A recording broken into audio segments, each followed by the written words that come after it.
Hello students, good morning. कैसे हो सभी लोग? तो चलिए आज हम क्या स्टडी करने वाले हैं। तो आज हम स्टडी करने वाले हैं body fluid and circulation. Okay, अभी तक हमने क्या पढ़ा है? तो अभी तक हमने पढ़ा है दैट इज इंसुलिन के बारे में, जेनेटिकली इंजीनियर्ड इंसुलिन। ओके, कि इंसुलिन किस तरीक़ा से सिंथेसाइज किया जाता है आर्टिफिशियली। ठीक, इसके अलावा हमने इवोल्यूशन का एक मोस्ट इम्पोर्टेंट पार्ट पढ़ा था that is Hardy Weinberg principal. उससे रिलेटेड जितनी भी थ्योरी है, कंसेप्ट है एंड न्यूमेरिकल्स, इस सभी के बारे में हमने स्टडी कर चुका हूँ। ओके, आज हम स्टडी करने वाले हैं that is body fluid and circulation. ठीक, तो बॉडी फ्लूइड एंड सर्कुलेशन, इसमें दो पार्ट है। फर्स्ट है बॉडी फ्लूइड, इसमें आप पढ़ोगे ब्लड एंड लिम्फ के बारे में। एंड सेकेंड है that is circulation mean circulatory system, जिसमें हम स्टडी करने वाले हैं हार्ट है। इसकी इंट्रोडक्शन पार्ट सबसे पहले पढ़ेंगे, उसके बाद structure that is external structure and internal structure, and उसके बाद इसकी फिजियोलॉजी, फंक्शन, एंड लास्ट में स्टडी करेंगे डिसऑर्डर के बारे में। ओके, तो आज की क्लास में हम पढ़ने वाले हैं हार्ट। ठीक, तो हार्ट के बारे में पढ़ेंगे और सबसे पहले हार्ट में इंट्रोडक्शन पार्ट पढ़ेंगे। इंट्रोडक्शन जैसे कि हार्ट का स्ट्रक्चर कैसा है, ओके, हार्ट का शेप, हार्ट की साइज, वेट, कहाँ पे प्रेजेंट है मीन्स लोकेशन। ठीक, इसके अलावा इसकी अपीयरेंस, ये दिखता कैसा है। ठीक, एंड लास्ट में स्टडी करेंगे दैट इज इसकी external structure, internal structure. Okay, यहाँ पे जितने भी वल्व प्रेजेंट है जैसे कि bicuspid valve, tricuspid valve, pulmonary semilunar valve, systemic semilunar valve, and embryonic condition में कुछ और भी वल्व प्रेजेंट होते हैं जैसे स्टेचियन वल्व, ठीक, Thebesian valve and Haversian valve. ये सभी एम्ब्रियोनिक कंडीशन में वल्व प्रेजेंट होते हैं। इसके अलावा स्टडी करेंगे पैपिलरी मसल्स, कॉडी टेंडनी, कॉलमने कार्नी। ओके, तो ये सभी के बारे में हम यहाँ पे आज की इस सेगमेंट्स में पढ़ेंगे। ठीक, तो चलिए स्टार्ट करते हैं। तो सबसे पहले अगर हम ये बात करें यहाँ पे हार्ट की, अगर हम बात करें इंट्रोडक्शन वाली पार्ट। ठीक, तो हार्ट के इंट्रोडक्शन में सबसे पहले यहाँ पे दिख रहे हैं इसकी ओरिजिन। हार्ट की ओरिजिन की अगर बात किया जाए तो ओरिजिन है mesodermal in origin. Okay, mesodermal in origin आपने पढ़ा होगा कि एम्ब्रियोनिक कंडीशन में, यानी कि फर्टिलाइजेशन जब होता है तो जाइगोट बनेगा, zygote that is unicellular embryo. ठीक, एंड इसमें होगा cleavage division, 2 cell stage, 3 cell stage, 4 cell stage, 6, 7, 8 cell stage, 16 cell stage. तो 8 to 16 सेल स्टेज जिसे बोलते हैं morula. Okay, after that blastula human के केस में बोलते हैं ब्लास्टोसिस्ट। एंड इसी का क्या होता है, इम्प्लांटेशन होता है। Fundus region that is the most favourite sites for implantation. ठीक, ब्लास्टूला देन गैस्ट्रोला, और इस गैस्ट्रोला वाली स्टेज में हमें क्या देखने को मिलेगा, तो यानी कि गैस्ट्रोलेशन स्टेज में जर्म लेयर का फॉर्मेशन होता है that is trilaminar disc. Tri means 3, lamina means layer. Okay, तो यहाँ पे 3 जर्म लेयर का फॉर्मेशन होता है। 3 germ layer that is ectoderm, mesoderm and endoderm. Okay, ectoderm, mesoderm and endoderm. And यहाँ पे अगर बात किया जाए कि हमारी बॉडी में टोटल 4 टाइप्स के टिश्यू होता है, epithelial tissue, connective tissue, muscular tissue and neural tissue. Okay, तो हमारी बॉडी में प्रेजेंट होता है कनेक्टिव टिश्यू, मस्कुलर टिश्यू, ठीक, न्यूरल टिश्यू एंड क्या है, इपिथेलियल टिश्यू या इपिथेलियम। ओके, तो हमें पता होना चाहिए दैट इज इक्टोडर्मल टिश्यू कि न्यूरल टिश्यू, यानी कि जितने भी हमारी बॉडी की जितने भी हमारी बॉडी के जो न्यूरॉन्स है, या कह सकते हैं सिंपल कि central nervous system, that is brain and spinal cord. तो नर्वस सिस्टम के ओरिजिन क्या है? Ectodermal in origin. Connective tissue and muscular tissue, इसकी ओरिजिन क्या है? Mesodermal in origin. And epithelial tissue, all three germ layer take participate in the formation of epithelial tissue.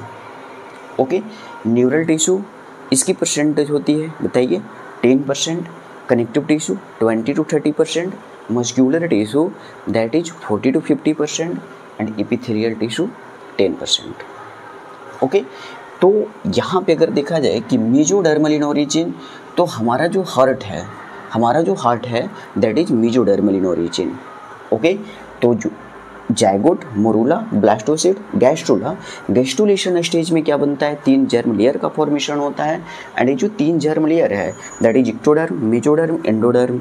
Neural tissue origin ectodermal, connective tissue and muscular tissue origin mesodermal. Connective tissue में पता ही है blood, bone, ये सभी के सभी क्या है? Connective tissue है, ठीक। And heart that is mesodermal in origin. Okay, तो ये हमारा फर्स्ट हो गया origin of heart that is mesodermal in origin. Second, shape. Okay, इससे पहले छोटे छोटे कुछ बातें, जैसे वेट की अगर हम बात करेंगे तो weight 250 gram to 300 gram that is dry weight. Okay, हमें ये पता होना चाहिए कि ये क्या है? ड्राई वेट है 250 gram to 300 grams. 250 gram that is in female and 300 gram that is in male। Okay, male का दिल बड़ा होता है। ओके, इसके अलावा नेक्स्ट अगर हम बात करें इसकी लोकेशन, या फिर सबसे पहले देख रहे हैं साइज। ओके, तो अगर हम साइज की बात करें तो हार्ट की जो साइज होता है यानी कि डायमेंशन, तो डायमेंशन की अगर बात किया जाए तो यह 12 centimetre into 9 centimetre into 6 centimetre. अब 3 यहाँ से माइनस करते जाओ, तो 12 centimetre into 9 centimetre into 6 centimetre means 20 centimetre क्या है? इसकी लंबाई, लेंथ, इसकी चौड़ाई, विड्थ, एंड ये 6 सेंटीमीटर क्या है? इसकी थिकनेस। ओके, इसकी थिकनेस कितनी है? तो है 6 सेंटीमीटर मीन्स मोटाई। तो यानी कि 12, 9, 6। एंड हार्ट की जो साइज होता है वो डिपेंड करता है बॉडी की साइज पे। तो ये कह सकते हैं कि साइज ऑफ हार्ट एक किस पे डिपेंड करेगा? तो that is directly proportional to the size of body of animals. यानी कि एनिमल्स की बॉडी की साइज पे क्या करता है? हार्ट की साइज डिपेंड करेगा, क्योंकि हार्ट का मात्र एक सिंगल फंक्शन होता है, ये क्या है? एक पंपिंग ऑर्गन्स है। ये ब्लड को पंप करने का काम करेगा। वो भी देखूंगा कि किस टाइप के ब्लड को पंप करने का काम करता है, तो होता है वेनस ब्लड को पंप करने का काम करेगा, ठीक। तो हमें ये ध्यान में रखना है कि हार्ट की जो साइज होता है वो किस पे डिपेंड करेगा? एनिमल्स की बॉडी की साइज पे डिपेंड करेगा। अगर एनिमल्स की बॉडी की साइज ज़्यादा बड़ा है मीन्स वहाँ पे नंबर ऑफ सेल ज़्यादा है, तो हर सेल तक हमें ऑक्सीजन, हर सेल तक हमें न्यूट्रिएंट्स, ये सभी को क्या करना है? पहुंचाना है। और वहाँ से वेस्ट मटेरियल है या जो भी CO2 है वह कलेक्ट भी करना है। तो उस कंडीशन में यानी कि हर सेल तक पहुंचाना है, तो उस कंडीशन में हमारे पास हार्ट में जो कार्डियोसाइट्स होता है, हार्ट की जो मसल्स फाइबर है उसका नंबर भी ज़्यादा होना चाहिए, मीन्स हार्ट की साइज ज़्यादा बड़ा होना चाहिए। समझ में? तभी यहाँ पे इसके द्वारा जो फोर्स जो जनरेट किया जाएगा, हार्ट के द्वारा जो फोर्स जनरेट किया जाएगा वो ज़्यादा जनरेट किया जाएगा, ठीक। और बॉडी के हर सेल तक ब्लड पहुँच सके, मीन्स ऑक्सीजन पहुँच सके, न्यूट्रिएंट्स पहुँच सके। ओके, ठीक। तो अगर हम यहाँ पे एग्जाम्पल लें कि जैसे हो गया वेल, एलिफेंट एंड जिराफ, ठीक। तो वेल, एलिफेंट्स एंड जिराफ, तो आपको पता होना चाहिए कि वेल ये क्या है? सबसे लार्जेस्ट है।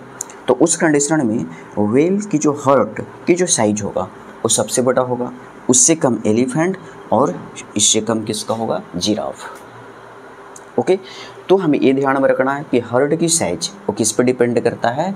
तो एनिमल्स की बॉडी की साइज पर डिपेंड करेगा, ठीक। नेक्स्ट यहाँ पे देख रहे हैं आफ्टर साइज यहाँ पे हो जाता है शेप। तो नेक्स्ट साइज, शेप, अपीयरेंस। तो अपीयरेंस पहले देख रहा हूँ। अपीयरेंस की अगर बात किया जाए, अपीयरेंस कहने का मतलब ये दिखता कैसा है, तो यह दिखता है कैसा, जस्ट बंद मुट्ठी की आकार का, ओके, जिसे बोलेंगे क्लिंच्ड फिस्ट, क्लोज्ड या फिर क्लिंच्ड फिस्ट, ओके। तो यानी कि ये बंद मुट्ठी के आकार का दिखता है, क्लिंच्ड फिस्ट या फिर क्लोज्ड फिस्ट बोलेंगे, तो कुछ इस तरीक़ा से दिखेगा, ओके। तो अगर हम हार्ट को अगर हम देखेंगे तो ये दिखेगा कैसा, बंद मुट्ठी के आकार का, यानी कि क्लिंच्ड फिस्ट के आकार का, ओके। तो ये हो गया अपीयरेंस। Next shape. तो शेप की अगर बात किया जाए तो एक ऐसा होता है ट्रायंगुलर। ट्रायंगुलर मीन्स हार्ट की जो शेप होगा कुछ इस तरीक़ा से। तो हार्ट की जो शेप है दैट इज, यानी कि ये देखा जाए तो कैसा है, ट्रायंगुलर, ओके। तो हार्ट की शेप हो जाता है ट्रायंगुलर। एंड हमें ये ध्यान में रखना है कि जो अपर पार्ट है इसे क्या बोलेंगे, base. This is base and this is apex. Base apex कहने का मतलब क्या है, बेस अपेक्स कहने का मतलब है कि जो पार्ट ब्रॉड होगा, ठीक। तो जो पार्ट ब्रॉड है इसे क्या बोलेंगे, बेस। मीन्स सुपीरियर पार्ट या अपर पार्ट, ठीक। तो सुपीरियर पार्ट या अपर पार्ट ये क्या होता है, इसे हम बेस बोल रहे हैं। और इन्फीरियर या लोअर पार्ट ये क्या है, नैरो है। तो नैरो होने के कारण, ये नैरो होने के कारण इसे हम क्या बोलेंगे, अपेक्स, ठीक। And base that is formed by Adria, Adria के द्वारा बेस बनाया जा रहा है। And apex that is formed by the tip of the ventricles, ठीक। तो ये बेस किसके द्वारा बनाया जा रहा है, तो base that is formed by atria और apex that is formed by tip of the ventricles, ठीक। जैसे आपने पढ़ा होगा इकोलॉजी, तो इकोलॉजी में हम क्या पढ़ते हैं, pyramid, pyramid of number, pyramid of biomass, pyramid of energy. तो वहाँ पे आपने कुछ इस तरीक़ा से देखा होगा पिरामिड, ठीक। तो जो ब्रॉड पार्ट होता है इसे क्या बोलते हैं, ये हो जाता है बेस एंड ये क्या है, अपेक्स। तो जो ब्रॉड पार्ट होता है उसे बोल रहे हैं बेस, और जो नैरो पार्ट है इसे क्या बोलेंगे, अपेक्स बोलेंगे। इसमें तो कोई डॉट होगा नहीं, ठीक। तो base, apex, superior part, inferior part, upper part, lower part, ठीक। तो हमें ये ध्यान में रखना है। अब हमें यहाँ पे ये भी पता होना चाहिए कि सुपीरियर पार्ट, यानी कि ये जो सुपीरियर पार्ट है दैट इज बेस्ड है, that tilted towards right side, ये राइट साइड टिल्टेड है। एंड दिस नैरो या apex part that is tilted towards left side, this is right side, this is left side. तो हमारा जो heart होता है वो कहाँ पे प्रेजेंट होता है, सेंटर में। अभी लोकेशन भी देखेंगे कि कहाँ पे प्रेजेंट होता है, बिटवीन टू लंग्स। तो हार्ट सेंटर में प्रेजेंट होगा, लेकिन कुछ इस तरीक़ा से, जैसे बोल रहे हैं कि कुछ इस तरीके से हार्ट प्रेजेंट है सेंटर में, लेकिन इस सीधा ऐसे नहीं होगा, क्या होगा, टिल्टेड होगा, ठीक। यानी कि जो अपर पार्ट है, ये जो अपर पार्ट है वो किधर, इधर बोल रहे हैं अपर पार्ट इस साइड शिफ्ट हो चुका है, राइट साइड, ठीक। And lower part that is left side. But ऐसा भी नहीं होता है, कुछ इस तरीक़ा से होगा, मीन्स ये जो वेंट्रिकल से आगे की तरफ होगा, near to the chest, chest के पास में प्रेजेंट होगा, ठीक। तो सीधा भी नहीं, टिल्टेड भी नहीं आगे, ठीक। तो कुछ इस तरीक़ा से प्रेजेंट होगा हमारा हार्ट। मीन्स जो वेंट्रिकल्स पार्ट्स है वो कहाँ पे होगा, चेस्ट के पास में प्रेजेंट होगा, ठीक। तो यहाँ पे कह सकते हैं कि कौन सी साइड में टिल्टेड है, तो बोलेंगे सुपीरियर पार्ट यानी कि upper part that tilted towards right side. Tilt कहने का मतलब झुका हुआ है, तो राइट साइड क्या है, टिल्टेड है, राइट साइड टिल्टेड है।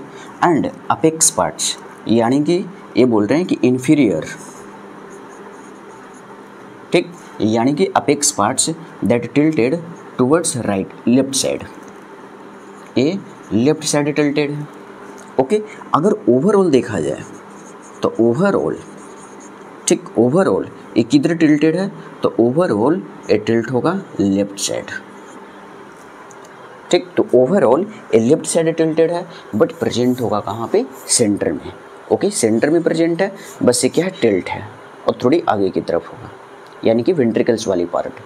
ठीक, अगर किसी का हार्ट कौन सी साइड में टिल्ट है, राइट साइड में टिल्ट है, तो इस कंडीशन को क्या बोलते हैं, इस कंडीशन को बोला जाएगा डेक्स्ट्रो कार्डिया। डिक्स्ट्रो टर्म का मतलब क्या होता है, डिक्स्ट्रो का मतलब ही होता है राइट। जैसे आपने पढ़ा होगा ऑर्गेनिक केमिस्ट्री या बायोमोलिकुल्स में पढ़ा होगा, डेक्स्ट्रो लियो, डेक्स्ट्रो रोटेटरी, लियो रोटेटरी, जो प्लेन पोलराइज्ड लाइट को पीपीएल को रोटेट कर रहा है राइट या लेफ्ट साइड। तो डिक्स्ट्रो टर्म का मतलब भी क्या होता है, डिक्स्ट्रो मीन्स राइट। ओके, तो इस कंडीशन को क्या बोलते हैं, डिक्स्ट्रो कार्डिया बोलेंगे। इतना बस समझ में आ गया होगा। तो यानी कि base that is formed by atria, apex that is formed by ventricles, this is broad part, this is narrow part। ठीक, एंड ये सब तो पता ही होगा, एट कौन एट्रिया कौन वेंट्रिकल से आगे बढ़ेंगे। तो हमारा हो गया अपीयरेंस, हो गया शेप, हो गया। तो अभी तक क्या क्या पढ़ चुके हैं, सबसे पहले बताया था origin, origin mesodermal in origin. ठीक, इसके बाद size 12 centimetre, 9 centimetre, 6 centimetre, and size किस पे डिपेंड करेगा, बॉडी की साइज पे डिपेंड करेगा। तो हार्ट की साइज वो डिपेंड करता है बॉडी की साइज पे। ठीक, तो साइज हो गया, अपीयरेंस दिखता कैसा है, ठीक, यानी कि बंद मुट्ठी के आकार का, जो इस तरीके से बताए थे, कुछ बंद मुट्ठी के आकार का दिखेगा। एंड नेक्स्ट हो गया शेप। ठीक, शेप ये तो पता ही है, ट्रायंगुलर होगा, बेस अपेक्स ऑलरेडी पढ़ चुके हैं। इसके अलावा नेक्स्ट यहाँ पे बताए थे वेट, यानी कि 250 ग्राम से 300 ग्राम, 250 to 300 ग्राम, ये क्या होता है, ड्राई वेट होता है। ठीक, नेक्स्ट यहाँ पे देख रहे हैं लोकेशन, ये प्रेजेंट कहाँ पे होता है। नेक्स्ट लोकेशन, ठीक, तो हार्ट ये लोकेटेड होता है थोरेसिक कैविटी में। थोरेसिक कैविटी में इसका क्या होता है, लोकेशन होगा। तो प्रेजेंट कहाँ पे होता है, तो थोरेसिक कैविटी। अगर थोरेसिक कैविटी की बात किया जाए तो दिस इज डायफ्राम। ठीक, डायफ्राम से नीचे जो कैविटी प्रेजेंट होगा इसे बोलेंगे एब्डोमिनल कैविटी। ठीक, this is upper abdominal cavity, this is lower abdominal cavity, and diaphragm से ऊपर जो कैविटी है इसे क्या बोलते हैं, थोरेसिक कैविटी बोलेंगे। ओके, तो यहाँ पे ये क्या हो गया, थोरेसिक कैविटी है, डायफ्राम से ऊपर जो कैविटी प्रेजेंट होगा इसे क्या बोल रहे हैं, थोरेसिक कैविटी। ठीक, तो कुछ इस तरीका से हमारा हार्ट प्रेजेंट है यहाँ पे, दैट इज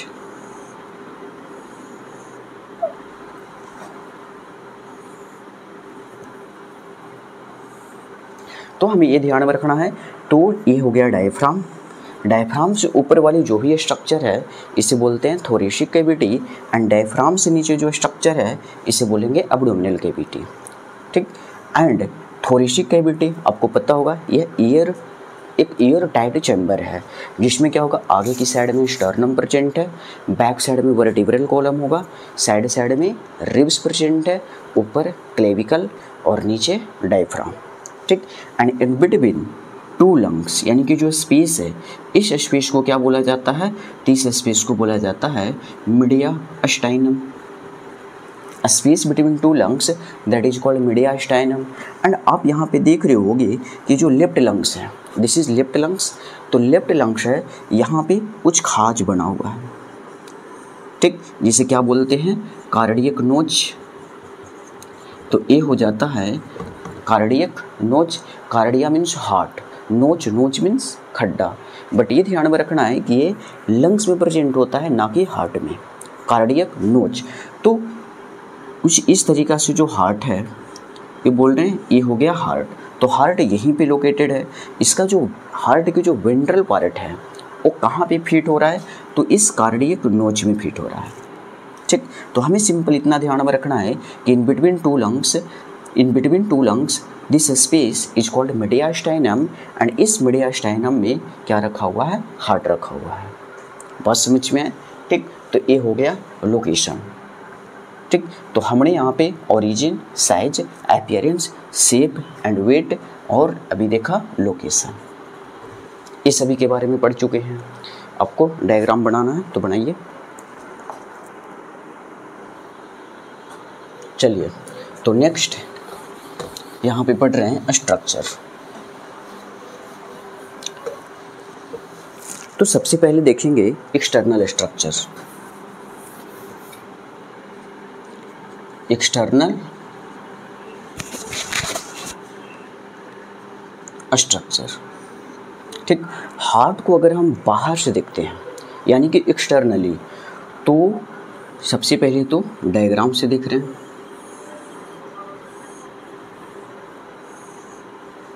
ठीक। तो हार्ट को यहाँ पे हमें ये ध्यान में रखना है कि एक्सटर्नल स्ट्रक्चर है, तो एक्सटर्नली अगर देखा जाए जो चारों तरफ से क्या प्रेजेंट होगा, फैट प्रेजेंट होगा, जिसे बोलेंगे ईपी कार्डियल फैट, ईपी कार्डियल फैट। तो इसके चारों तरफ से क्या प्रेजेंट है, फैट प्रेजेंट है, that is epicardial fat. इसके अलावा अगर हम बाहर से इसके स्ट्रक्चर देखेंगे तो हमें यहाँ पे सल्कस देखने को मिलेगा। सल्कस कहने का मतलब होता है खाच, या बोलेंगे ग्रूव या खड्डा, ठीक। तो दिस इज, यहाँ पे जो ये बात कर रहे हैं तो ये क्या होता है, that is inter auricular sulcus, inter auricular sulcus. This is inter ventricular sulcus, inter ventricular sulcus. Sulcus कहने का मतलब होता है खाच है, ओके। तो सल्कस मीन्स हो गया खाच, यानी कि बाहर से हमें ऐसा देखने को मिलेगा कि यहाँ पे दोनों को क्या कर रहा है, सेपरेट करने का काम कर रहा है। तो that is inter auricular sulcus, न कि इंटर एट्रियम सल्कस। अभी ऑरिकल्स एंड एट्रिया के बीच में डिफरेंस बढ़ेंगे, ठीक। तो this is interventricular sulcus, this is inter auricular sulcus, and this is Oreo ventricular sulcus, okay. या इसी को बोला जाता है कोरोनरी सल्कस, कोरोनरी यानी कि कोरोना, ठीक। तो कोरोनरी टर्म कह सकते हैं कि यानी कि कोरोनरी सल्कस है, यानी कि क्रॉन जैसा दिखता है।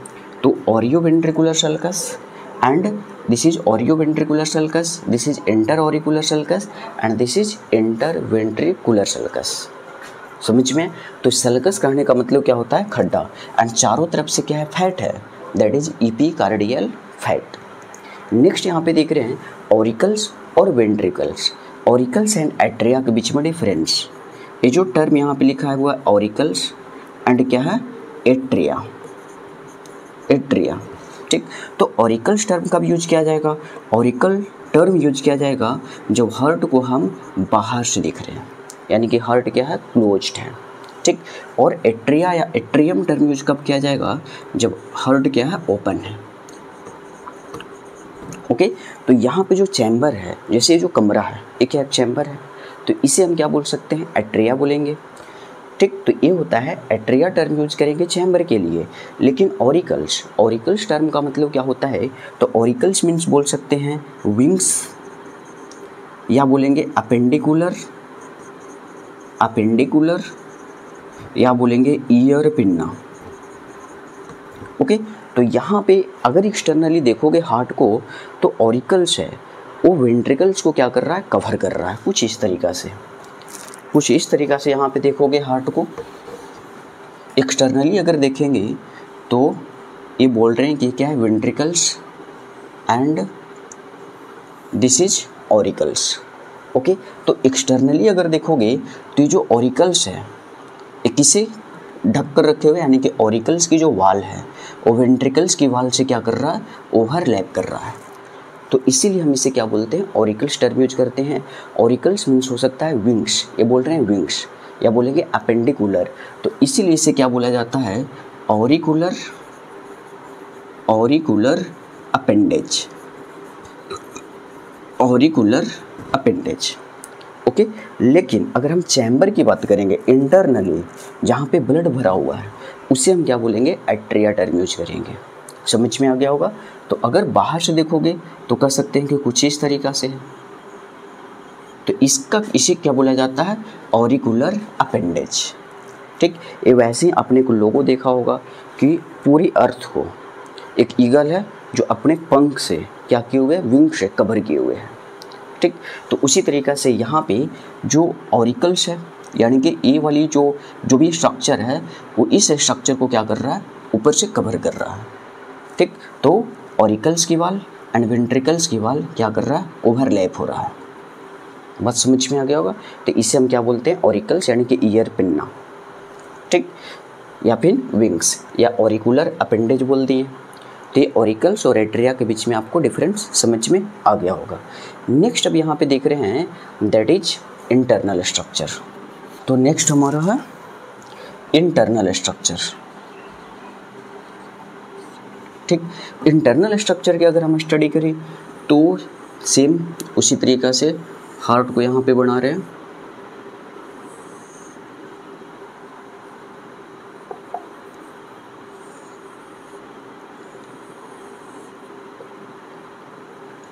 तो देखो सर, अगर हम यहाँ पे बात करेंगे इसके इंटरनल स्ट्रक्चर की स्टडी करते हैं तो दिस इज, ये जो भी साइड है that is right side and this is left side. तो ये कह सकते हैं कि right right, left left. Okay, तो this is right side and this is left side and upper chamber है, इसे हम क्या बोलेंगे, एट्रियम। ओके, तो this is right atrium, left atrium, right ventricles, left ventricles.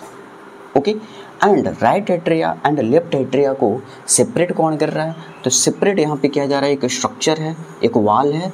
अब इसके लिए हम टर्म यूज करेंगे सेप्टा। सेप्टा मीन्स होता है पार्टीशन। ओके, तो this is inter atrial septum. ठीक, this is inter ventricular septum. Septum means होता है पार्टीशन, दीवार। ठीक, ये दीवार हो गया। ठीक, एंड सल्कस जो एक्सटर्नली देख रहे थे तो वहाँ पे क्या प्रेजेंट था, ग्रुप था, खाज था, तो उसे हम क्या बोल रहे थे, सल्कस। तो यहाँ पे क्या है, सेप्टा। तो inter atrium septum, inter ventricular septum and this is aurio, aurio term नहीं, atrium, atrium ventricular, this is atria. तो एट्रियम वेंट्रिकुलर सेप्टम। ओके, अगर यहाँ पे देखा जाए कि this inter atrial septum and this is inter ventricular septum, this is inter ventricular septum. तो inter atrial septum ये क्या होता है, थीन है एंड मस्क्यूलर। ठीक, inter atrial septum that is thin and muscular, inter ventricular septum that is thick and muscular and atrio ventricular septum this is, तो atrio ventricular septum that is, ये क्या होता है, ये होता है फाइब्रस टिश्यू का एक बैंड होता है।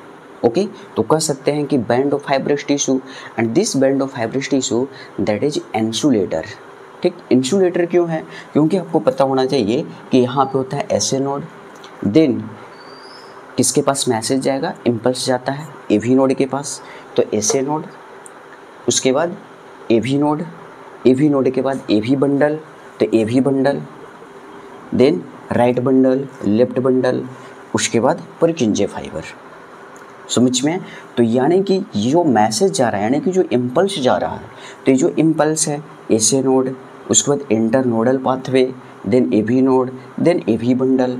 ठीक, तो ये जो फाइब्रस बैंड होता है ये कैसा नेचर होता है, इंसुलेटरी नेचर होगा। मीन्स जो इम्पल्स है वो डायरेक्ट इस वेंट्रिकुलर मास के पास नहीं जाए। ठीक, तो इसके लिए इस तरीक़ा से ये बोल रहे हैं कि फाइब्रस बैंड है and that is band of the fibrous tissue. और इसका नेचर कैसा होता है, तो इसका नेचर होता है इंसुलेटर। ओके, इंसुलेटर होता है, ठीक। तो हमें ये ध्यान में रखना है। तो this is inter atrial septum, this is inter ventricular septum and this is atrio ventricular septum, ठीक। अब हमें ध्यान रखना है कि एट्रियो वेंट्रिकुलर सेप्टम, अब हमें ये ध्यान में यहाँ पे रखना है। नेक्स्ट एक और डायग्राम बना रहे हैं, ठीक, क्योंकि डायग्राम अलग अलग होगा तो ज़्यादा क्लियरिटी हमें देखने को मिलेगा। तो देखो से, तो यहाँ पे कुछ और भी स्ट्रक्चर प्रेजेंट होता है। जैसे अगर बात किया जाए कि ये जो देख रहे हो inter atrial septum, inter atrial septum initially यानी कि एम्ब्रियोनिक कंडीशन में जब अलग से फीटल सर्कुलेशन बढ़ेंगे तो उस फीटल सर्कुलेशन में बताएंगे कि एम्ब्रियोनिक कंडीशन में हमारा जो लंग्स होता है वो क्या होता है, नॉन फंक्शनल होता है। तो उधर ब्लड जाने की ज़रूरत है नहीं, ब्लड ऑक्सीजनेट कहाँ पे होता है, प्लेसेंटा से ऑक्सीजनेट होता है, ठीक। तो उस कंडीशन में जो ब्लड है दिस राइट एट्रिया से लेफ्ट एट्रिया में डायरेक्टली इस ओपनिंग के थ्रू चला जाता है और इस ओपनिंग को बोला जाता है फोरामेन ओवलिस। फोरामेन ओवलिस, फोरामेन कहने का मतलब क्या होता है, ओपनिंग, ओवलिस यानी कि ओवल शेप का। लेकिन at the time of birth, birth के टाइम ये क्या हो जाएगा, बंद हो जाएगा। At the time of birth ये क्या हो जाता है, बंद हो जाएगा, ठीक। अब इस स्ट्रक्चर को क्या बोला जाता है, फोसा। फोसा टर्म का मतलब होता है पीठ, खड्डा, निशान, ठीक। जैसे बोलते हैं फोसोरियल एनिमल्स जो बिल बनाकर रहता है, ठीक। तो यहाँ पे क्या हमें देखने को मिलेगा, निशान देखने को मिलेगा, इसे यानी कि खड्डा जैसा स्ट्रक्चर देखने को मिलेगा। इसे हम क्या बोल देते हैं, फोसा ओवलिस, ठीक। तो फोसा ओवलिस ये कब बनता है, तो फोरामेन ओवलिस एम्ब्रियोनिक कंडीशन में, ठीक, फेटल स्टेज में, and at the time of birth ये क्या हो जाता है, बंद हो जाता है, ठीक। उसी तरीक़े से यहाँ पे देख ले रहे हैं कि आप पढ़ाओगे कि ये क्या है, पढ़े होगे कभी पल्मोनरी ट्रंक, ठीक, and this is Arctic arc. तो यहाँ पे एम्ब्रियोनिक कंडीशन में एक डक्ट प्रेजेंट होगा जिसे बोलते हैं डक्टस आर्टेरियोसस। तो this is pulmonary trunk and this is Arctic arc. और यहाँ पे क्या प्रेजेंट होता है, डक्टस आर्टेरियोसस, डक्टस आर्टेरियोसस, ठीक। जैसे यहाँ पे फोरामेन ओवलिस होता है at the time of embryonic development, same manner में यहाँ पे प्रेजेंट होगा ductus arteriosus and at the time of birth ये भी क्या हो जाता है, क्लोज हो जाएगा। और इसे हम क्या बोल देंगे, लिगामेंटम आर्टेरियोसम, ठीक, लिगामेंटम आर्टेरियोसम। एक बाद में एक थ्रेड जैसा स्ट्रक्चर यहाँ पे सिर्फ देखने को मिलेगा। लेकिन अगर किसी कारणवश से अगर ये बंद नहीं होता है तो इसी को बोल देते हैं कॉन्जेनाइटल हार्ट डिजीज। कॉन्जेनाइटल कहने का मतलब जन्म से, ठीक। और इस कंडीशन को बोल देंगे पेटेंट फोरामेन ओवलिस डिसऑर्डर को, पेटेंट डक्टस आर्टेरियोसस। और साथ साथ अगर यहाँ पे भी ये पता होगा कि फिश में 2 chamber heart, amphibians 3 chamber heart, reptiles 3.5 chamber heart and उसके बाद aves and mammals 4 chamber heart. तो यहाँ पे होता है ओंटोजेनी रिकैपिटुलेट्स फाइलोजेनी। हम अपने एंसेस्टर की कैरेक्टर को क्या करते हैं, रिपीट करते हैं ड्यूरिंग एम्ब्रियोनिक डेवलपमेंट, ठीक। तो इनिशियली हमारे में भी 2 चैम्बर हार्ट बनेगा, नेक्स्ट 3 चैम्बर, 3.5 चैम्बर, ठीक। तो उस कंडीशन में अगर क्या हो जाता है कि ये जो वेंट्रिकल्स है पूरी तरीक़ा से बंद नहीं हुआ, यहाँ पे क्या रह गया, ओपनिंग हो गया, ओपनिंग ही रह गया, ठीक, यानी कि रेप्टिलियन कैरेक्टर की तरह। तो इस कंडीशन को बोल देते हैं वेंट्रिकुलर सेप्टल डिफेक्ट और ये मोस्ट फेटल कंडीशन है, ठीक। तो हमें ये ध्यान में रखना है। तो यहाँ पे कह सकते हैं कि एक स्ट्रक्चर, एक निशान प्रेजेंट होगा जिसे क्या बोल देंगे, फोसा ओवलिस। ये क्या है, फोसा ओवलिस है। समझ में आ गया होगा, ठीक। तो this is thin, this is thick and this is the fibrous tissue, band of the fibrous tissue जो इंसुलेटर की तरह काम करेगा। तो ये इंटरनल स्ट्रक्चर में जस्ट अभी स्टार्ट किए हैं। नेक्स्ट यहाँ पे देख रहे हैं इसकी वाल को लेकर। तो यहाँ पे अगर कुछ लिखना है तो आप लिख सकते हैं।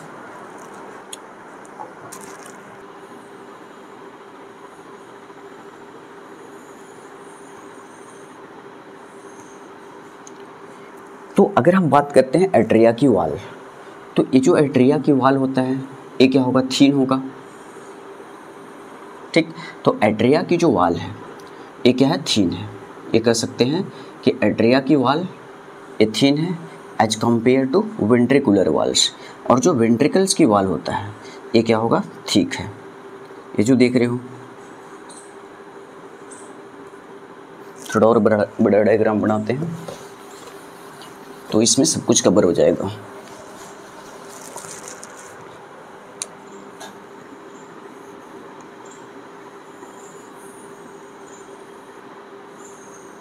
तो देखिए, अगर हम यहाँ पे बात करेंगे एट्रिया की वॉल, तो ये हो जाता है एट्रिया की जो वॉल होगा ये क्या है, थीन है। एट्रिया की वॉल ये थीन है as compare to ventricular walls. और ये जो वेंट्रिकल्स की जो वॉल होता है ये क्या चीज़ है, ये थिक होता है। कुछ इस तरीक़ा से बोल सकते हैं, ये क्या होगा, थिक होगा। ये क्या है, थिक है, ठीक। लेकिन हमें ये ध्यान में रखना है कि एट्रिया की वॉल क्या होगा, थीन है, और वेंट्रिकल्स की वॉल क्या है, थिक है। ओके, एंड इस वेंट्रिकल्स में भी, यानी कि इस वेंट्रिकल्स में भी अगर देखा जाए, this is right ventricles, this is left ventricles, and left ventricles की वॉल ये क्या होगा, राइट वेंट्रिकल्स की तुलना में ये ज़्यादा थिक है। अब रीजन होना चाहिए कि लेफ्ट वेंट्रिकल से पूरी बॉडी को ऑक्सीजनेटेड ब्लड सप्लाई कर रहा है, तो उस कंडीशन में इसके द्वारा जो फोर्स जनरेट किया जा रहा है वो ज़्यादा किया जाएगा।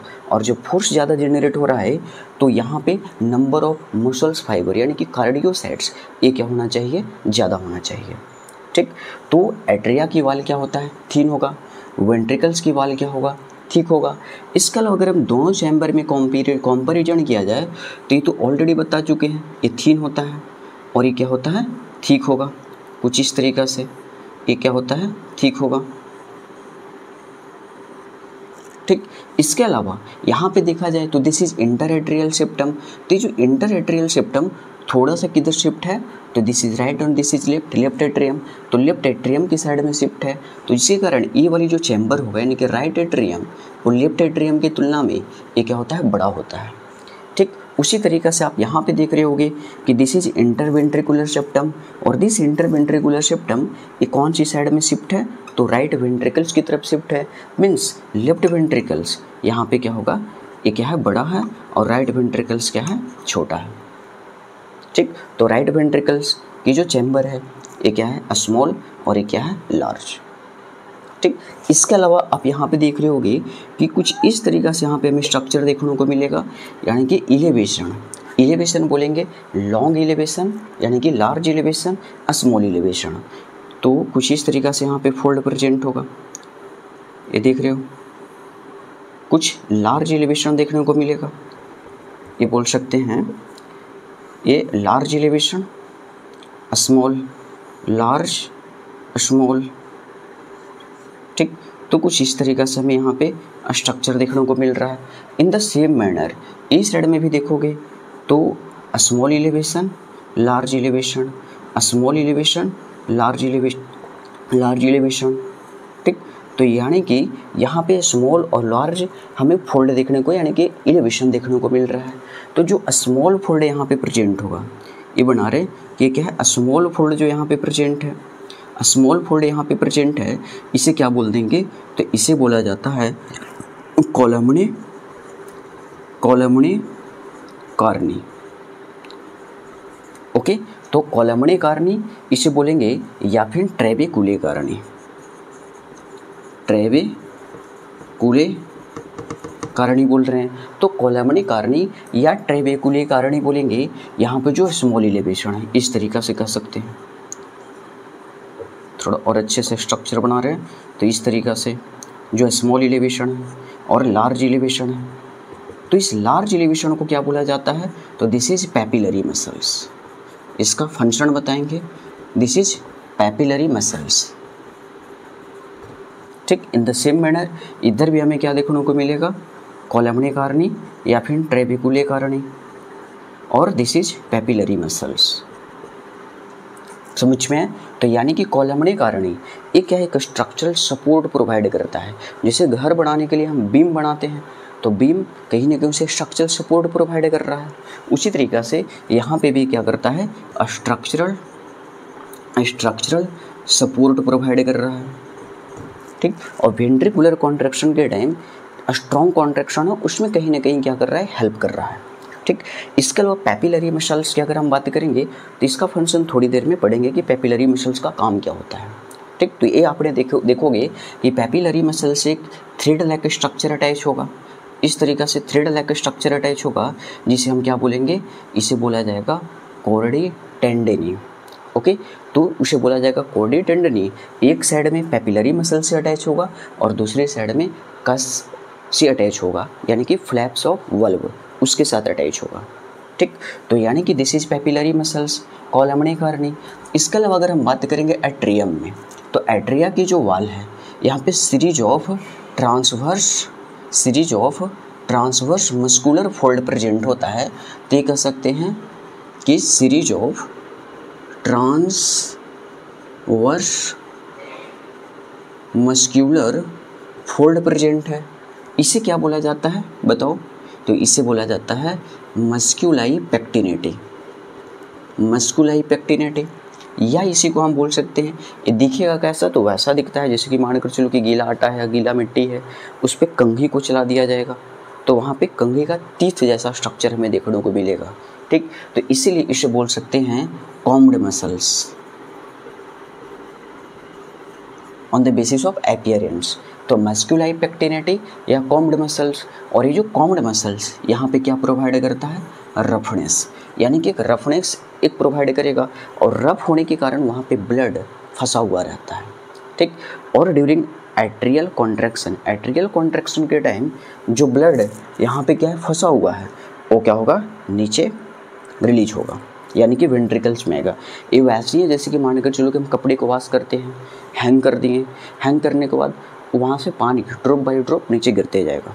तो कब होता है, डायस्टोलिक कंडीशन में होगा। अब पढ़ोगे डायस्टोलिक, एट्रियल डायस्टोलिक कंडीशन में होगा।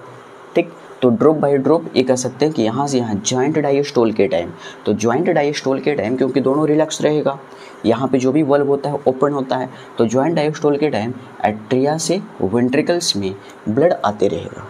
लेकिन अब यहाँ पे जब एट्रियल कॉन्ट्रैक्शन होगा तो नॉर्मली तो 75% ब्लड आ जाता है, एंड एट्रियल कॉन्ट्रैक्शन के टाइम ये वैसे ही एक्सप्लेन कर सकते हैं कि जैसे कपड़े को हैंग कर दिए, ड्रॉप बाय ड्रॉप पानी गिर रहा है, अब पानी गिरना बंद हो गया, यानी कि वाटर गिरना बंद हो गया, तो उस कंडीशन में अब उसे हम स्क्वेज करेंगे। ठीक, तो जब उसे हम क्या करते हैं, निचोड़ते हैं, तो रिमेनिंग वाटर क्या होता है, फॉल होता है।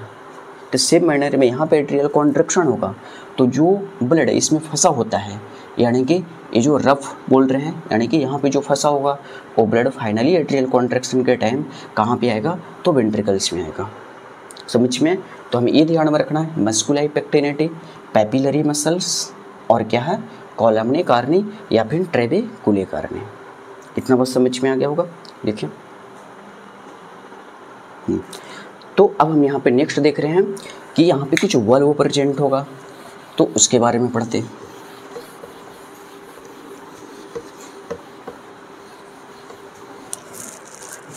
तो देखें नेक्स्ट, अगर यहाँ पे स्ट्रक्चर देखें तो देखिए यहाँ पे अब जो ब्लड आ रहा है, तो अगर हम ब्लड की बात करेंगे तो ये तो पता ही हो गया होगा, this is right atrium, this is left atrium, this is right ventricles, this is left ventricles. ठीक, अब यहाँ पे जो ब्लड आएगा वो किधर से आ रहा है, लेफ्ट एट्रिया में। Left atria receive the blood from when. तो देखिए हमारा जो हार्ट होता है वो किस टाइप के ब्लड को पंप करता है, इसका तो एकमात्र फंक्शन है ब्लड को पंप करना। ठीक, किस टाइप के ब्लड को पंप करेगा, तो वह होता है वेनस ब्लड। वेनस ब्लड, अब ये बोल रहे हैं कि वेनस ब्लड कहने का मतलब क्या होगा, वेनस ब्लड कहने का मतलब कि जिस टाइप के ब्लड को रिसीव करेगा उसी टाइप के ब्लड को क्या करेगा, पंप करेगा। तो जो ब्लड किससे रिसीव करेगा, तो ब्लड रिसीव कर रहा है वेन से। ठीक, यानी कि यहाँ पे भी ब्लड वेन से आएगा, यहाँ पे भी ब्लड वेन से आएगा। तो जिस टाइप के ब्लड को रिसीव कर रहा है उसी टाइप के ब्लड को क्या करेगा, ये पंप करेगा। ठीक, तो यानी कि एक डेफिनेशन होता है वेन और आर्टरी, दोनों के बीच का अगर हम डिफरेंस की अगर बात करेंगे तो वेन कहने का मतलब क्या होगा और आर्टरी कहने का मतलब क्या है। तो आर्टरी मीन्स होता है carry the blood away from heart, away from heart, यानी कि जो आर्टरी है वो ब्लड को हार्ट से दूर लेकर जाएगा। तो यानी कि आर्टरी ब्लड को हार्ट से दूर लेकर जाएगा, और जो वेन होता है that carry the blood towards the heart, towards the heart. ठीक, तो हार्ट में जो भी ब्लड आएगा वो किधर की तरफ से आ रहा है, वेन से आ रहा है। तो इसीलिए हम और उसी ब्लड को क्या करेगा, ये पंप करेगा। तो उसी ब्लड को पंप कर रहा है जो ब्लड को रिसीव कर रहा है, तो उसे हम क्या बोलेंगे, वेनस ब्लड बोलेंगे। ठीक, तो यानी कि ये कह सकते हैं कि जो हार्ट है वो किस टाइप के ब्लड को पंप कर रहा है, तो पंप कर रहा है वेनस ब्लड को। ठीक, तो अब यहाँ पे समझते हैं कि किस तरीक़ा से ब्लड को रिसीव करेगा। इस डायग्राम को थोड़ा नीचे से बना रहे हैं ताकि एक्सप्लेन हो सके अच्छे से। तो देखिए, this is left atria, right atria, right ventricles, left ventricles. तो left atria receive oxygenated blood, तो ये क्या रिसीव करता है, ऑक्सीजनेटेड ब्लड को रिसीव करेगा। एंड यहाँ पे टोटल 4 पल्मोनरी वेन, ये क्या होता है, ओपन होगा। 2 pulmonary vein, this is pulmonary vein, किधर से आ रहा है, तो यानी कि लेफ्ट लंग्स की तरफ से। And this is pulmonary vein, 2 pulmonary vein जो पोस्टीरियर साइड से आकर यहाँ पे ओपन होगा। And this is from right lungs. Okay, तो टोटल 4 पल्मोनरी वेन यहाँ पे क्या हो रहा है, ओपन हो रहा है। तो ये कह सकते हैं कि पल्मोनरी वेन टोटल कितना है, 4 है। और वेन का डेफिनेशन बता चुके हैं, carry the blood towards the heart. और इसमें किस टाइप का ब्लड प्रेजेंट होगा, तो इसमें जो ब्लड प्रेजेंट होगा दैट इज ऑक्सीजनेटेड ब्लड। तो हमें ये ध्यान में रखना है कि vein generally carry deoxygenated blood, और artery generally carry oxygenated blood. But यहाँ पे आप देख रहे हो कि जो वेन है ये ऑक्सीजनेटेड ब्लड को कैरी करता है। इसके अलावा एक और भी एक्सेप्शन नहीं कर सकते हैं। वेन का डेफिनेशन नहीं होता है कि ब्लड को किधर लेकर जा रहा है, तो हार्ट की तरफ लेकर जा रहा है। ठीक, तो यानी कि वेन का काम है कि ब्लड को हार्ट की तरफ लेकर जाना। एक पढ़ोगे अम्बिलिकल वेन, तो अम्बिलिकल वेन भी ऑक्सीजनेटेड ब्लड को कैरी करता है। ठीक, एंड पल्मोनरी वेन भी ऑक्सीजनेटेड ब्लड को कैरी करेगा। उसी तरीके से पल्मोनरी आर्टरी ये डीऑक्सीजनेटेड ब्लड को कैरी करेगा। एंड अम्बिलिकल आर्टरी जो 2 होगा और वो डीऑक्सीजनेटेड ब्लड को कैरी करेगा। ठीक, तो ये हमें ध्यान में रखना है। अब यहाँ पे ब्लड तो आ चुका है लेफ्ट एट्रिया में। लेफ्ट एट्रिया से ब्लड किस में जाएगा, तो ये जाएगा लेफ्ट वेंट्रिकल्स में। और यहाँ पे प्रेजेंट होता है अपर्चर। ठीक, ये जो अपर्चर है इसे क्या बोलते हैं, तो एट्रियो वेंट्रिकुलर अपर्चर। ओके, तो दिस इज एट्रियो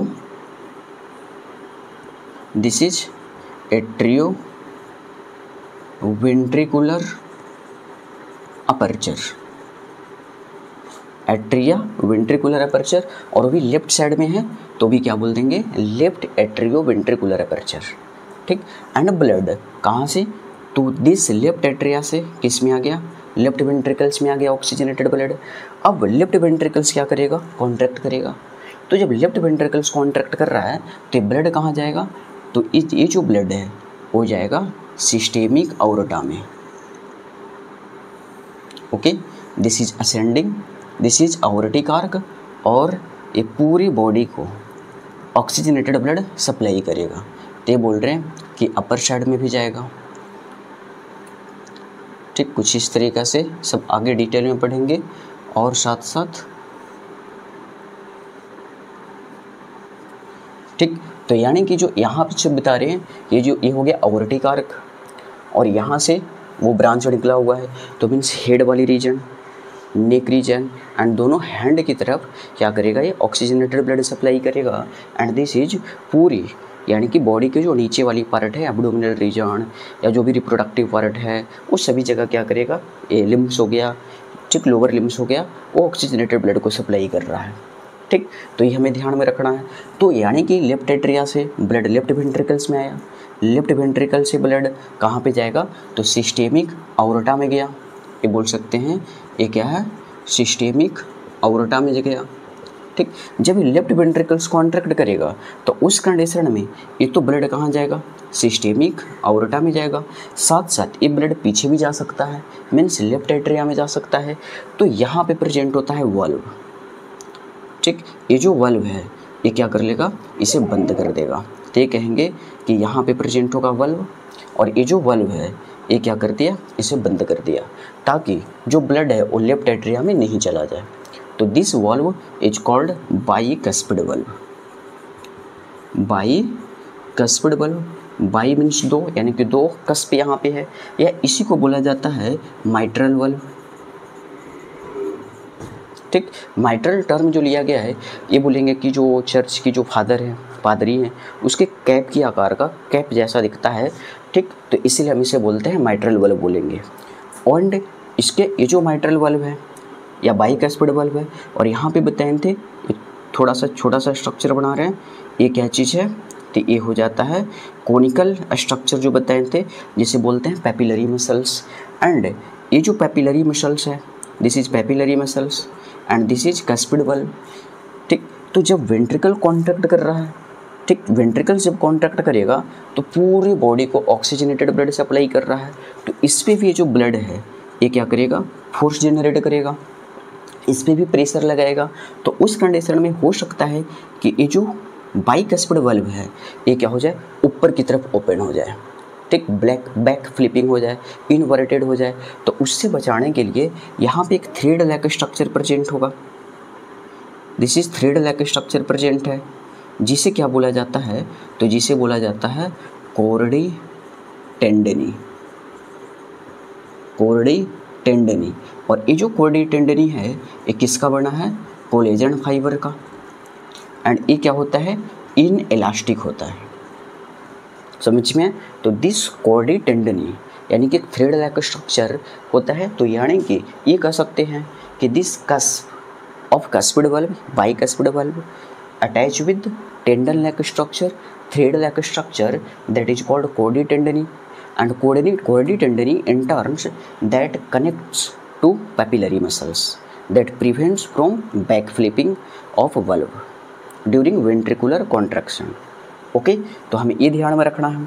तो अभी जो ब्लड कहाँ चला गया, तो पूरी बॉडी को ऑक्सीजनेटेड ब्लड सप्लाई किया, एंड उसके बाद डीऑक्सीजनेटेड ब्लड लेकर कहाँ पे आएगा, तो डीऑक्सीजनेटेड ब्लड को अपर पार्ट से, अपर पार्ट्स यानी कि कहेंगे हेड हो गया, नेक हो गया, तो हेड नेक दोनों हैंड से ये क्या ला रहा है, डीऑक्सीजनेटेड ब्लड लाया जाएगा सुपीरियर वेना केवा के द्वारा, ठीक। उसी तरीक़े से यहाँ पे बोलेंगे इन्फीरियर वेना केवा, दिस इज इन्फीरियर वेना केवा। ये बॉडी की लोअर पार्ट से डीऑक्सीजनेटेड ब्लड को क्या कर रहा है, लाकर यहाँ पे रिलीज कर देगा लेफ्ट राइट एट्रियम में। एंड साथ साथ एक और यहाँ पे ओपन होगा, that is called coronary sinus. ये बोल रहे हैं कि क्या है, कोरोनरी साइनस। तो this is called coronary sinus, ठीक। तो superior vena cava that carry the deoxygenated blood from head, neck and both hands. Inferior vena cava carry the blood from abdominal regions and lower limbs. And this coronary sinus, that is the large vein which drains the deoxygenated blood from heart। Okay, तो हमें ये ध्यान में रखना है, coronary sinus ये deoxygenated blood को कहाँ से ड्रेन कर रहा है, कहाँ से कलेक्ट कर रहा है, तो हार्ट की मसल से, ठीक। अब हमें ये ध्यान में रखना है कि ये जो पल्मोनरी वेन है that is not guarded by any valve, किसी प्रकार का कोई वाल्व प्रेजेंट नहीं होगा। बट हमें ये ध्यान में रखना है कि सुपीरियर वेना केवा, इन्फीरियर वेना केवा एंड कोरोनरी साइनस, तो एम्ब्रियोनिक कंडीशन में, ठीक, ये ध्यान रखना है, एम्ब्रियोनिक स्टेज में यहाँ पे क्या प्रेजेंट होता है, तो यहाँ पे प्रेजेंट होता है दैट इज वाल्व, ठीक। तो superior vena cava that is guarded by Haversian valve, Haversian valve. Inferior vena cava that is guarded by Eustachian valve, and coronary sinus that is guarded by Thebesian valve, Thebesian valve. तो ये हमें ध्यान में रखना है कि सिर्फ embryonic condition में प्रेजेंट होगा। क्यों प्रेजेंट है, जब फीटल सर्कुलेशन पढ़ेंगे तो वहाँ पे बताएंगे, ठीक। तो अभी तो इतना ध्यान में रखना, ये एम्ब्रियोनिक स्टेज में प्रेजेंट होगा, समझ में इतना, ठीक। तो ये सिर्फ अभी इतना ध्यान में रखना है कि एम्ब्रियोनिक स्टेज में प्रेजेंट होगा, क्यों, ये फीटल सर्कुलेशन में पढ़ेंगे। अब जो ब्लड है यानी कि डीऑक्सीजनेटेड ब्लड है वो कहाँ पे आ गया, तो राइट एट्रियम में। राइट एट्रियम से कहाँ जाएगा, तो ये चला जाएगा राइट वेंट्रिकल्स में। Deoxygenated blood right ventricles contract करेगा, और हाँ, इस अपर्चर को क्या बोलेंगे, तो इस अपर्चर को बोलेंगे that is atrio ventricular aperture. जैसे यहाँ पे है एट्रियो वेंट्रिकुलर अपर्चर, यहाँ पे भी है एट्रियो वेंट्रिकुलर अपर्चर, बट ये राइट साइड में है तो बोल दिए राइट एट्रियो वेंट्रिकुलर अपर्चर, ठीक। तो राइट एट्रियो वेंट्रिकुलर अपर्चर। अब ब्लड आ चुका है कहाँ पे, तो राइट वेंट्रिकल्स में। राइट वेंट्रिकल्स कॉन्ट्रैक्ट करेगा और ये ब्लड चला जाएगा पल्मोनरी ट्रंक, ठीक। This is pulmonary trunk. तो ये ध्यान में रखना है, ये हो गया, तो ये है pulmonary trunk and this is pulmonary artery. ये हो गया राइट पल्मोनरी आर्टरी जो राइट लंग्स में जाएगा। This is left pulmonary artery जो लेफ्ट लंग्स में जाएगा, किसके लिए, तो ऑक्सीजनेट होने के लिए, क्योंकि इसमें प्रेजेंट है डीऑक्सीजनेटेड ब्लड। तो ये जो पल्मोनरी आर्टरी है, लेकिन इसमें क्या प्रेजेंट है, डीऑक्सीजनेटेड ब्लड प्रेजेंट है, समझ में। तो ये ध्यान रखना, pulmonary trunk and pulmonary artery. अभी जो राइट वेंट्रिकल्स कॉन्ट्रैक्ट कर रहा है तो उस कंडीशन में जो ब्लड है जाना चाहिए इसमें तो जाएगा ही। हो सकता है कि राइट वेंट्रिकल से ब्लड राइट एट्रिया में भी चले जाए, तो उसके लिए यहाँ पे वाल्व प्रेजेंट होगा, दैट इज इस तरीक़ा से बोल दे रहे हैं, ये वाल्व प्रेजेंट है, और ये जो वाल्व है दैट इज ट्राइकस्पिड वाल्व, ठीक। इसमें कितना कस्प है, 3 कस्प है। तो this is tricuspid valve and यहाँ पे हो गया बाइकस्पिड वाल्व। सेम यहाँ पे भी उसी तरीक़ा से ये पेपिलरी मसल्स है, कोनिकल स्ट्रक्चर, एंड यहाँ पे क्या है, कॉर्डी टेंडनी है जो कोलेजनस फाइबर का बना हुआ है, एंड क्या है, इनइलास्टिक है। इतना बस समझ में। इसके अलावा और बल प्रेजेंट होगा, जैसे कि जब वेंट्रिकुलर कॉन्ट्रैक्शन हो रहा है, ब्लड तो चला गया सिस्टेमिक ओरेटा में, ब्लड चला गया पल्मोनरी ट्रंक में, जब डायस्टोल हो गया तो ब्लड वापस नीचे भी फॉल हो सकता है, तो उसके लिए यहाँ पे वल्व प्रेजेंट होगा। ये बोलेंगे इस तरीक़ा से, यहाँ पे वल्व प्रेजेंट है, यहाँ पे वल्व प्रेजेंट है, जो इसे क्या बोलेंगे, तो हो गया सेमी लूनार वल्व। एक हो गया सिस्टेमिक ओरेटा, तो बोल देंगे सिस्टेमिक सेमी लूनार वल्व, ठीक। तो systemic semi lunar valve, semi means क्या होता है, हाफ, लूनार मीन्स मून, तो आधा चंद्रमा की तरह दिखेगा, ठीक। तो हो गया सेमी लूनार वल्व। सेम यहाँ पे भी क्या है, पल्मोनरी ट्रंक है, तो बोलेंगे पल्मोनरी सेमी लूनार वल्व, बहुत समझ में।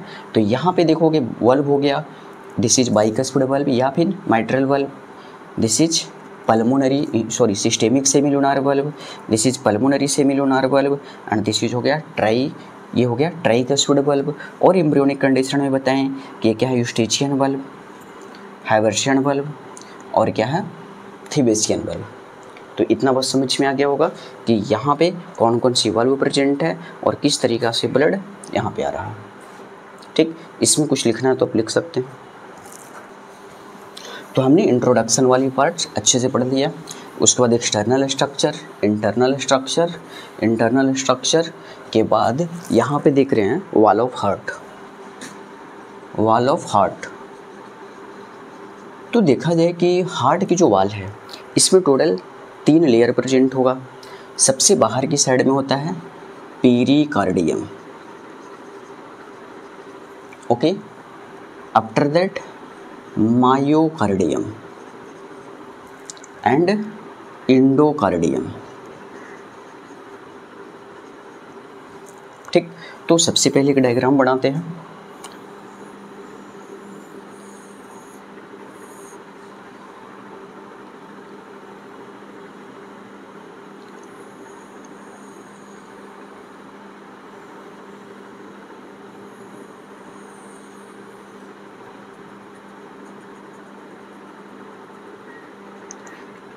इस डायग्राम को तो समझेंगे। सबसे पहले एक और इसका कट सेक्शन बनाते हैं।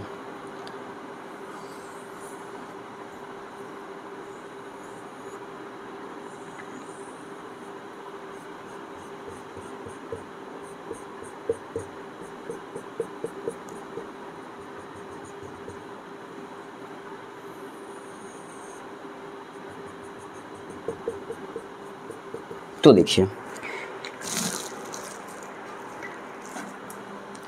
This is right ventricles, this is left ventricles. Already पढ़ चुके हैं कि लेफ्ट वेंट्रिकल्स की जो साइज होगा वो क्या है, बड़ा है। राइट वेंट्रिकल्स क्या है, स्मॉल है। तो यहाँ की इसकी क्रॉस सेक्शन हम देख रहे हैं, ठीक। तो देखिए, सबसे पहले यहाँ पे तो हम वाल की बात कर रहे हैं, वॉल ऑफ हार्ट। तो वॉल ऑफ हार्ट की बात करेंगे तो सबसे अंदर की साइड में inner wall of heart, that is endocardium. तो ये क्या है, एंडोकार्डियम। तो this is endocardium, that is. और एक है सिंपल स्क्वैमस इपिथेलियम। ओरिजिन की बात करेंगे तो ये है endodermal in origin, endodermal in origins, ठीक। हार्ट है, पूरी हार्ट बोल रहे हैं कि मेसोडर्मल इन ओरिजिन है, but this is wall of inner wall of the heart, that is endocardium. एक क्या है, एंडोडर्मल इन ओरिजिन है, ठीक। तो एंडोकार्डियम के बारे में हमें इतना ध्यान में रखना है। उसके बाद ये हो जाता है मायोकार्डियम। ये पूरा पार्ट देख रहे हो, इस सभी के सभी क्या है, मायोकार्डियम। बाहर वाली पार्ट्स को छोड़कर उसके बारे में पढ़ेंगे लास्ट में, ठीक। तो ये सभी के सभी क्या है, मायोकार्डियम है। 99% क्या होता है, मायोकार्डियम। मायो मीन्स क्या हो गया, मसल्स, ठीक। और ये जो मायोकार्डियम है वो किसका बना हुआ है, तो कार्डियोसाइट्स, या फिर बोल सकते हैं मसल्स फाइबर। तो मसल्स फाइबर यानी कि कार्डियक मसल्स फाइबर का बना हुआ है। अब यहाँ पे कार्डियक मसल्स फाइबर के स्ट्रक्चर को देख रहे हैं, उससे हमें समझ में आएगा। तो ये स्ट्रक्चर बनाते हैं, स्पेस नहीं है, थोड़ी देर बाद इसके बारे में पढ़ेंगे, कैविटी, फ्लूइड, ये सभी क्या होता है। तो यहाँ पे देख रहे हैं मायोकार्डियम यानी कि मसल्स फाइबर। तो कार्डियक मसल्स फाइबर। तो देखो, कार्डियक मसल्स की अगर हम बात करेंगे, यानी कि जो कार्डियक मसल्स है, तो मसल्स के बारे में आप पढ़े होंगे। 3 टाइप्स का मसल होता है। एक हो गया स्केलेटल मसल्स, इसके अलावा स्मूथ या फिर विसरल मसल्स, और एक होता है कार्डियक मसल्स।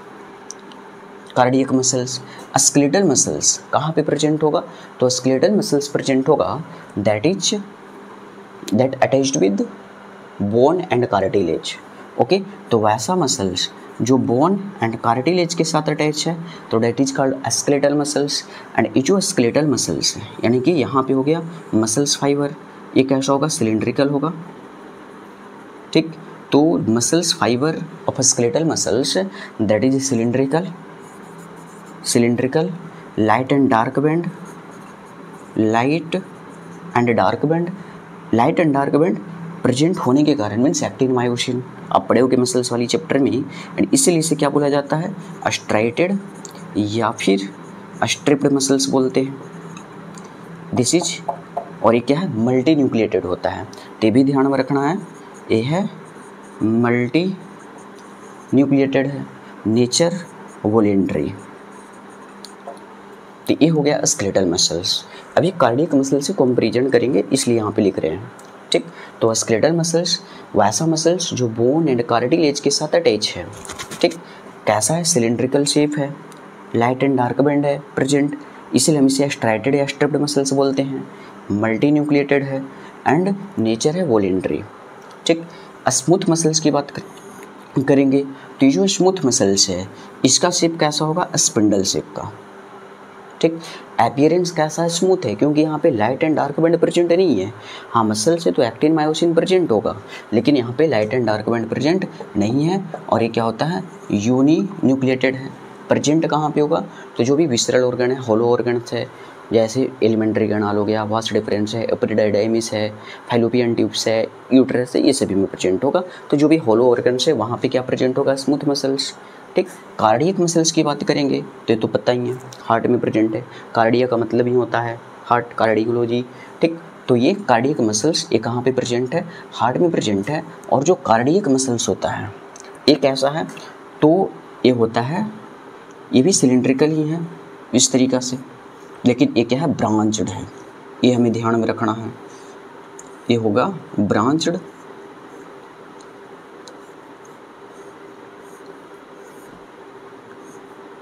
ठीक। तो कुछ इस तरीके से बोलेंगे कि ये क्या है, ब्रांच्ड है। समझ में आ रहा होगा। तो यानी कि जो कार्डियक मसल्स है ये भी क्या है, सिलिंड्रिकल है, बट ये क्या होता है, ब्रांच्ड होगा। फर्स्ट पॉइंट ये है। तो ये कह सकते हैं कि सिलिंड्रिकल है और क्या है, ब्रांच्ड है। यहाँ पे भी हमें क्या देखने को मिलेगा, light band and dark band. तो इसीलिए इसे क्या बोलते हैं, ये भी क्या है, स्ट्राइटेड या बोलेंगे स्ट्रिप्ड मसल्स। बट ये वॉलेंट्री था, ये है इनवॉलेंट्री, इस पे तो हमारा कंट्रोल है नहीं। इनवॉलेंट्री, ये जो स्मूथ मसल्स है ये भी क्या है, इनवॉलेंट्री है, ठीक। तो ये भी हो गया हमारा cardiac muscles involuntary. Most important point यहाँ पे बात करेंगे, तो यहाँ पे क्या प्रेजेंट है, इंटरकैलेटेड डिस्क, ठीक। इंटरकैलेटेड डिस्क है। एक पॉइंट और हमें ध्यान रखना है, मल्टीन्यूक्लिएटेड, यूनिन्यूक्लिएटेड, ये क्या है, फंक्शनली होता है यूनिन्यूक्लिएटेड। फंक्शनली यूनिन्यूक्लिएटेड कहने का मतलब होता है मल्टीन्यूक्लिएटेड, लेकिन due to the invagination of the plasma membrane, यानी कि इस मेम्ब्रेन की इन्वेजिनेशन के कारण यहाँ पे क्या बन गया, इंटरकैलेटेड डिस्क बन गया। और इंटरकैलेटेड डिस्क होने के कारण यहाँ पे क्या हमें देखने को मिल रहा है, कंपार्टमेंट, और हर कंपार्टमेंट में एक न्यूक्लियस प्रेजेंट है। तो इसीलिए हम बोल रहे हैं कि फंक्शनली क्या है, यूनिन्यूक्लिएटेड है, ठीक। तो इस तरीक़ा से यहाँ पे क्या प्रेजेंट होगा, ते प्रेजेंट है intercalated disc, this is intercalated disc. और इस इंटरकैलेटेड डिस्क में यहाँ पे होता है गैप जंक्शन। तो आपने पढ़ा होगा कि जो गैप जंक्शन है, गैप जंक्शन फंक्शनली ये नेबरिंग सेल्स को अटैच करने का काम करता है, ठीक। तो दिस गैप जंक्शन, ये ध्यान में रखना है कि ये नेबरिंग सेल्स को अटैच करने का काम करेगा। और गैप जंक्शन के थ्रू रैपिड ट्रांसफ़र होता है आयंस का। तो गैप जंक्शन प्रेजेंट होने के कारण सभी के सभी सेल एक साथ काम करता है, इकट्ठे काम करता है, ताकि इफेक्टिव कार्डियक आउटपुट आ सके। तो आपने देखा होगा कि वेंट्रिकुलर कॉन्ट्रैक्शन के टाइम पूरी की पूरी मसल्स एक साथ कॉन्ट्रैक्ट करेगा। जैसे 0.1 सेकेंड में एट्रिया कॉन्ट्रैक्ट कर रहा है, 0.3 सेकेंड के लिए वेंट्रिकल्स कॉन्ट्रैक्ट कर रहा है। तो मीन्स पूरी की पूरी जो मसल्स है, पूरी की पूरी सेल है, ठीक, muscles fibre, cardiac muscles fibre, cardiocytes एक साथ क्या कर रहा है, कॉन्ट्रैक्ट कर रहा है। तो एक साथ कॉन्ट्रैक्ट करने के लिए कौन हेल्प कर रहा है, यानी कि जो गैप जंक्शन है। तो गैप जंक्शंस, इसमें रैपिड क्या होता है, ट्रांसफ़र होता है आयंस का, मीन्स ए रैपिड कम्युनिकेशन होता है सेल के बीच में। तो this types of gap junction that present in cardiac muscles, heart में प्रेजेंट होगा। और साथ साथ पढ़े होंगे न्यूरॉन्स। तो न्यूरॉन्स में जो इलेक्ट्रिकल सिनेप्स होता है वहाँ पे प्रेजेंट होता है दिस गैप जंक्शन, समझ में। तो ये हमें ध्यान में रखना है। तो इंटरकैलेटेड डिस्क और गैप जंक्शन, इंटरकैलेटेड डिस्क और क्या है, गैप जंक्शन, समझ में आ गया होगा। तो ये हो गया हमारे मायोकार्डियम के बारे में।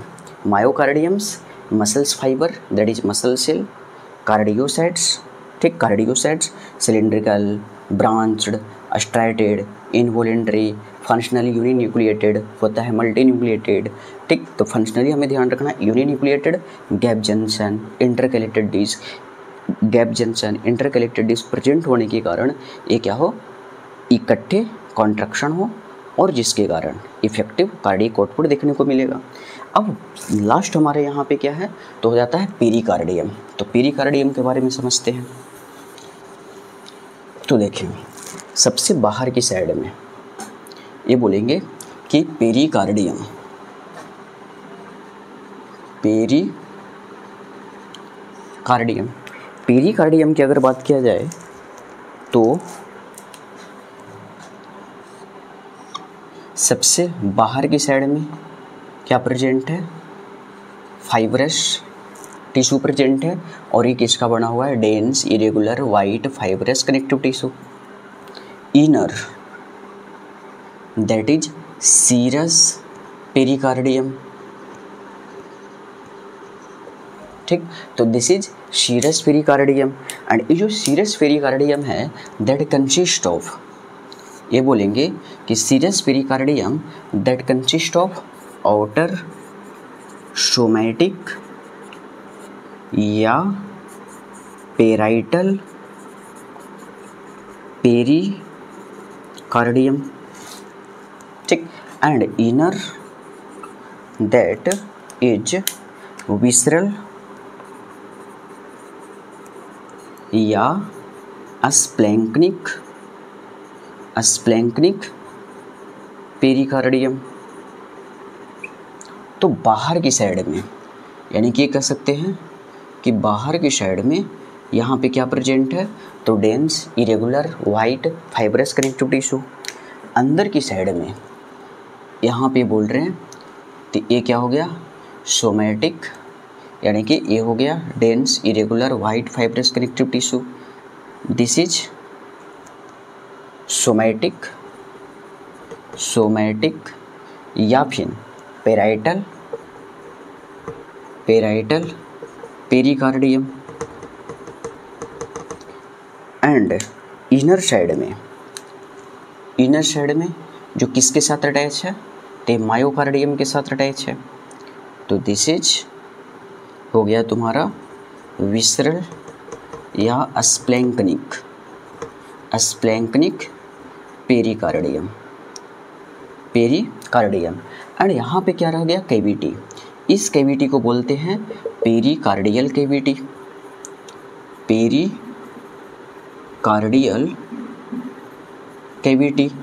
और ये जो पेरिकार्डियल कैविटी है ये क्या है, ट्रू कैविटी है, मीन्स ये ट्रू सीलोम है। ट्रू सीलोम कहने का मतलब क्या है, एनिमल डाइवर्सिटी ने आपने पढ़ा होगा कि ट्रू सीलोम किसे बोलते हैं, यानी कि that must be lined with mesodermal on both surface. तो बाहर की साइड में एंड अंदर की साइड में ये क्या है, मेजोडर्मल लाइनिंग है। तो ये ध्यान में रखना है कि ये जो सोमैटिक बोल रहे हैं ये भी क्या है, simple squamous epithelium. Origin mesodermal, ये भी क्या है, simple squamous epithelium. Origin mesodermal और बाहर की साइड में तो हो गया dense irregular white fibrous connective tissue. ठीक, मेजोडर्मल लाइनिंग एंड दोनों के द्वारा जो कैविटी बनाया गया है दैट इज पेरिकार्डियल कैविटी, और वो ट्रू सीलोम है। और इसमें फ्लूइड भरा हुआ है दैट इज पेरिकार्डियल फ्लूइड। ठीक, तो दिस इज पेरिकार्डियल फ्लूइड, ये हो जाता है पेरिकार्डियल फ्लूइड। अगर हार्ट के डायग्राम में देखोगे तो यहाँ पे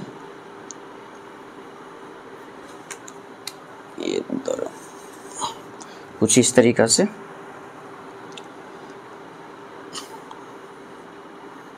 तो देखो ये बोलेंगे कि ये तो हो गया अंदर की साइड में पेरिकार्डियल मेम्ब्रेन्स। इसके अलावा बाहर की साइड से अगर देखोगे तो ये बोल दिए बाहर की साइड से हो गया पेरिकार्डियल मेम्ब्रेन, और बीच में क्या है, जो कैविटी है, कैविटी में क्या भरा हुआ है, पेरिकार्डियल फ्लूइड है। ठीक, हमें ये ध्यान में रखना है कि जो इनर या फिर इनर विसरल पेरिकार्डियम है या स्प्लैंक्निक पेरिकार्डियम है, इसी को क्या बोलते हैं, एपिकार्डियम बोलते हैं। ठीक, तो ये ध्यान में रखना है। तो this is outer pericardial membrane, this is inner pericardial membrane, और बीच में जो कैविटी है इसे क्या बोल रहे हैं, पेरिकार्डियल कैविटी बोलेंगे। और यहाँ पे जो फ्लूइड भरा हुआ है इसे पेरिकार्डियल फ्लूइड बोलेंगे। And this pericardial fluid that is secreted by, that is किसके द्वारा सिक्रेट किया जा रहा है, तो that is secreted by pericardial membranes. ठीक, तो that is secreted by pericardial membranes. और कितना ml होता है, तो यह 150 ml के अप्रोक्स होगा। ठीक, तो यानी कि 150 ml के आसपास में बोल रहे हैं कि ये पेरिकार्डियल फ्लूइड का फंक्शन क्या है, डेसिकेशन यानी कि ड्राई होने से बचा रहा है, मीन्स इसे मॉइस्ट रखेगा। ठीक, ये first function. Second, frictionless movement हो। ठीक, और थर्ड बोल रहे हैं मैकेनिकल जर्क से प्रिवेंट कर रहा है। समझ में, अगर इस पेरिकार्डियल यानी कि मेम्ब्रेन में अगर इन्फ्लामेशन हो जाए तो इसे बोला जाता है पेरिकार्डाइटिस। तो ये कहेंगे इन्फ्लामेशन हो जाए तो बोलेंगे क्या, पेरिकार्डाइटिस। आइटिस कहने का मतलब होता है इन्फ्लामेशन, और इन्फ्लामेशन के कारण या डैमेज हो गया या इंजरी हो गया तो उसके कारण इस फ्लूइड का सिक्रेशन क्या होता है, ज़्यादा होता है। और जब फ्लूइड का सिक्रेशन ज़्यादा होगा तो इस कंडीशन को बोलेंगे excess formation of pericardial fluid. इसे बोला जाता है पेरिकार्डियल इफ्यूजन, ठीक। और पेरिकार्डियल इफ्यूजन कभी कभी that leads to pericardial tamponade. Pericardial tamponade क्या है, तेजू बोल रहे हैं। पेरिकार्डियल टैम्पोनेड, पेरिकार्डियल टैम्पोनेड कहने का मतलब है कि excess formation of the pericardial fluid that suppress the heart rate को सप्रेस कर देता है, जिसके कारण कार्डियक आउटपुट डिक्रीज हो जाएगा। तो इसी कंडीशन को क्या बोलेंगे, पेरिकार्डियल टैम्पोनेड। ओके, तो इस तरीक़ा से हमने मोस्टली पार्ट्स जो इंट्रोडक्शन वाली पार्ट्स है वो पढ़ चुके हैं, ठीक। एक्सटर्नल स्ट्रक्चर, इंटरनल स्ट्रक्चर और जो भी कवरिंग था उसके बारे में पढ़ चुके हैं, ठीक। अगर आपको एक बार और देखना है तो इसको एक और बार वीडियो आप देख सकते हो, ठीक। अगली क्लास में इसके नेक्स्ट पार्ट पढ़ेंगे। Okay, thank you.